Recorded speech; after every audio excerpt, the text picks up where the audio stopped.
Oh, okay. Okay, so my name is Daria Shapira, and it's my great pleasure to open this first session of our Digital Humanities online seminar. The seminar is based at Tel Aviv University, and it enjoys the support of the World Union for Jewish Studies.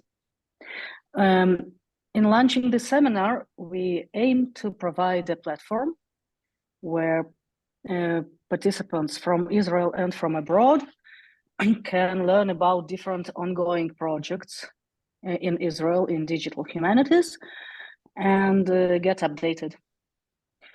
The seminar is run by Dr. Vered Silber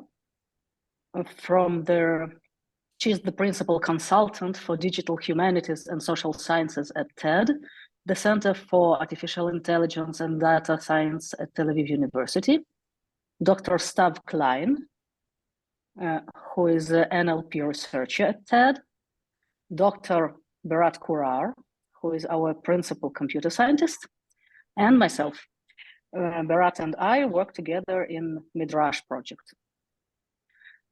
So today's talk is by Professor Nachum Dershowitz, and it will be moderated by Dr. Bronson Brown DeVost from Brandeis. And please, Bronson. Thank you. So good afternoon. I have the great honor today to introduce Professor Nachum Dershowitz, researcher and teacher whose contributions span not only decades, but also reach into diverse areas of computer science and beyond. Shortly before completing his PhD in applied mathematics at the Weizmann Institute of Science, he began work in the computer science department at the prestigious University of Illinois' Urbana-Champaign, and after 2 decades there, received a full professorship in the School of Computer Science at Tel Aviv University, where he is now emeritus. He has held visiting positions at top research universities around the world and has been either directly or indirectly involved in more research projects than can be mentioned here today. No matter where I travel, it seems everyone knows the name of Nachum Dershowitz or has worked with him directly. Incidentally, those of us who have had the privilege of joint publication with him not only benefited from his vast knowledge and expertise, but will also find themselves with an Erdish number of 3. Thank you, Nachum, for that. I have had the pleasure of witnessing firsthand Professor Dershowitz's deep commitment to the project of the humanities and its integration with computational sciences. Not only has he directly benefited numerous digital humanities projects, but he has also demonstrated a strong talent for the administrative side of such ventures. Over the past decade, I have seen him inspire his computer science students by gently channeling them to one or another digital humanities project, giving them the chance to take part in the venture of knowing the human more fully, and providing great benefit to the digital humanities projects, many of which find it difficult to procure good support for their computational components. Early in his career, Professor Dershowitz established himself as a master of rewriting systems and termination, exploring complex algorithms that power these cutting-edge applications. He started his work with his seminal publication of the Dershowitz-Mana ordering system together with Zohar Mana, and continued this line of research with many important articles on the topic of multi-set path ordering, something that I hope I can sit down and have him explain to me in greater depth someday. I'm just a humanist, and these things are a little tricky for me. In the realm of computational humanities, Professor Dershowitz has pioneered innovative applications of machine learning to historical documents and developed advanced tools for paleographic analysis. A testament to his commitment to bridge the gap between technology and cultural heritage is his leadership of the algorithmic aspects of the Friedberg Geniza project to computerize the entire world of Cairo Geniza manuscripts, and the Scripta Qumranica Electronica project, providing open access digital tools for Dead Sea Scrolls research. I would also note that Professor Dershowitz's deep commitment to using computational resources to make knowledge and heritage accessible to the world could already be witnessed in his work on calendrical systems with Edward M. Reingold, and the open source publication of computer algorithms for the conversion of dates between various calendar systems. His dedication to joint ventures between computer science and humanities has continued on into his retirement. He is now one of the principal investigators of the ERC-funded Midrash project and is still involved in many aspects of his previous projects. The Midrash project uses computational analysis to trace the migration of textual and scribal traditions among medieval Hebrew manuscripts, offering insights into the evolution of knowledge and understanding across generations. Today, we have the privilege of hearing directly from Professor Dershowitz about his work on Hebrew manuscriptology. Thank you, Nachum. Thank you. Well, can I share? Okay. You can see my screen or my presentation. Thanks. Yes. It's a pleasure to be here. Pleasure to inaugurate this series. And I'm going to try to give a bird's eye view in the limited time I have about the study of Hebrew manuscripts. So manuscripts, well, they've been around a long time. Here's an Egyptian scribe and a Greek, and you could work with tablets in those days also, and medieval scribes as well.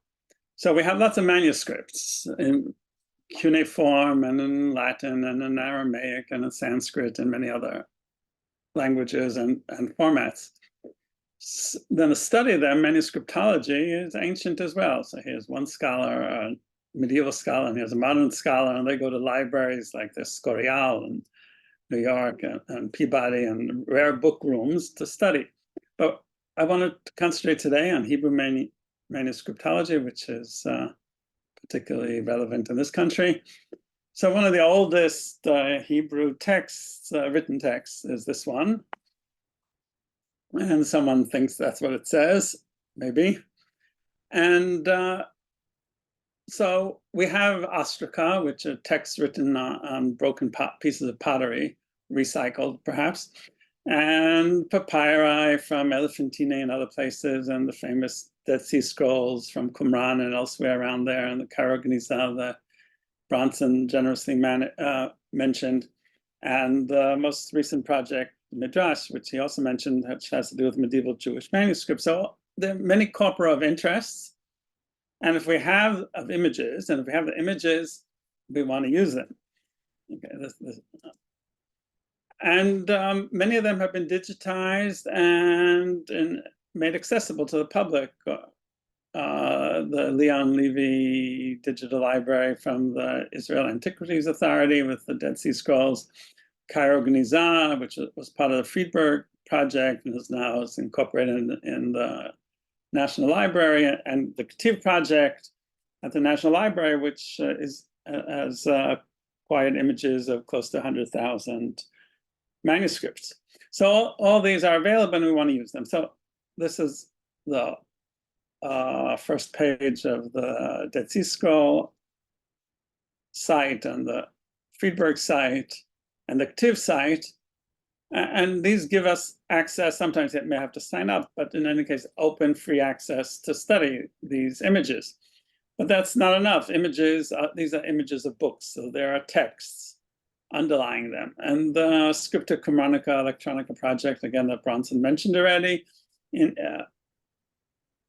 incorporates the texts of those Dead Sea Scroll fragments. The Princeton Geniza project, for example, has the text of documents from the Cairo Geniza, and the Friedberg project has many other transcriptions. And for medieval books, many of them have been printed in one form or another. So Google Books, Hebrew Books, or some conglomeration like Sefaria makes them accessible to everyone. The SQE project, as you can see here, so you have these fragments from the Dead Sea Scrolls, and you have the transcription in the upper right, and these are made accessible to scholars. The Princeton project, which you have the image on the bottom on this pretty blue background called the Shveka Blue, to make it easy for the computer to see where the fragment ends and the background begins, even if it's upside down.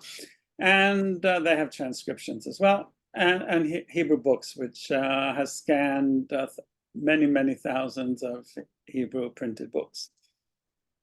I want to talk today almost only about problems and challenges, and not about the solutions.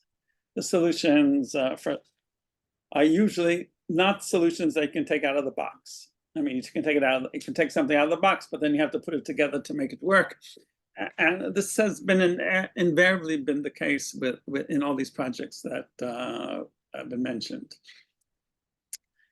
Now, the earliest Hebrew inscriptions, I'm not going to talk about them. So there are in Sinai and elsewhere some doodles or inscriptions and Proto-Hebrew of some sort. Or so computers don't have too much to do with that, though maybe people are searching in caves with multispectral cameras to try to find inscriptions, but that's not the topic. So texts in which computers can help begin with cuneiform tablets. This, the one you see here, is from Al Yehudu in Babylon, where during the exile between the two temples. So Jews settled there, and they wrote in the local language, I mean the local form of writing. So the cuneiform tablets are three-dimensional objects. So they have a front and a side and a back and a top and a bottom. And this one is believed to be in some early version of Canaanite Hebrew and so on. And so these are could be studied, but there are almost none in Hebrew or in language. But still, some people at Tel Aviv University and at Ariel and elsewhere worked on computer systems for translating the Akkadian tablets to English using modern neural networks, or to try to complete missing letters. There's been research on that. I'm not going to talk about that. But I will say the research issues then are the imaging, in this case 3D imaging, because you need to see where the depressions are, and recognizing the letters and deciphering the text and completing broken parts and so on. These are all research issues, and the starred ones are things that I'll get back to later. What I have been involved in recently are ostraca. Ostraca are these pieces of pottery that are been written on in ink, and they're found in digs, and they can be put together. And so here's one of the older ones. So some of the major sites, this slide thanks to Shira, but it's from Samaria, from Lachish, from Arad, and elsewhere. And there are hundreds of these. They're written in Paleo-Hebrew, so the letters look a little odd, but they're often quite readable to a Hebrew speaker. And these are from Arad. So they take the problem is that once you take it out, the moment you take it out of the earth, it may look like the image on the left, but a year later, it might look more like the one on the right, because the ink fades quickly and you can't see it. So one of the topics that people have been working on in the past few years, in the past decade, are using multispectral imaging. Multispectral imaging to try to see, perhaps to read what is not legible. So in this paper, okay, here's the back of a piece of pottery that no one thought was of interest, because the other side has something written that they could read. But with multispectral imaging, you can see 3 more lines of text, and in this way, we may be able to acquire new text by using fancy imaging. Okay, that's not what I want to talk about, but so one work we're involved with together with Shira Feigenbaum and Israel Finkelstein and the student Or Dalal is to train networks to detect the ink on these ostraca. And that's not trivial. Okay, here's an example of ostraca. So they've been manually marked, perhaps like this, to try to find the outline of the ink. Or now what we're trying to do is actually, not yet particularly successfully, is to identify regions where there used to be ink, but the ink is no longer visible. So the green lines here are places where there should have been a stroke of ink, because it's part of a letter that is clear what the letter is, but you can no longer see the ink there. And perhaps we can train the computer with the multispectral images to also detect things that are not visible to the naked eye. The Yes, there's an echo here. So one of the problems is that the multispectral images were taken with a camera, and the lenses were changed, and the camera shook a little bit, or the focus changed a little bit because of the lenses and the filters, and this poses a problem of aligning one with the other. But once you have the text, you can do studies like this study that got a lot of headlines about how many people in the military outposts knew how to read and write. And you might try to read photographs of images where you can't see any text at all in the photograph. Who knows? So the issues here, again, the imaging itself. I said the registration on the pixel level, though, since we're trying to detect very subtle, invisible signals, to get you have to align the images in the different frequencies, and that's a problem. To then identify the ink, to find invisible ink, to read what it says if you can, and to study the paleography in order to determine things like how many writers there are. Moving to papyri, so Elephantine is this island next to the Aswan Dam, a little island in which they found both ostraca and papyrus from the 4th century of the previous era. And so you have a famous letter like this about King Darius and so on. And here's another papyrus from later. And so the problem is that they're not all beautiful, clearly written things with only a few holes, like this papyrus here. You can see the folds where it was folded, but mainly you have these fragments. And there was a project in Europe headed in Berlin to photograph all the little pieces. So the images like this are fragments. So, but the images are taken like this, and one thing you want the computer to do is to isolate the fragments just from the background. And unfortunately, people photograph brown on gray or brown on brown. It makes it hard, but perhaps doable. What we'd like to do, and have never succeeded really, is to piece together the fragments like puzzle pieces using the contours of them. So here with the Dead Sea Scrolls, someone put together, notice that the one is a continuation of the other, or that these 4 or 5 fragments belong to the same text if you place them correctly. But when you have thousands and thousands of tiny fragments, not clear what to do. So we did some experiments with papyrus fibers, and it was continued by some other teams, and there's new work going on now, but still. So in high quality images, you can actually see the fibers of the papyrus leaves.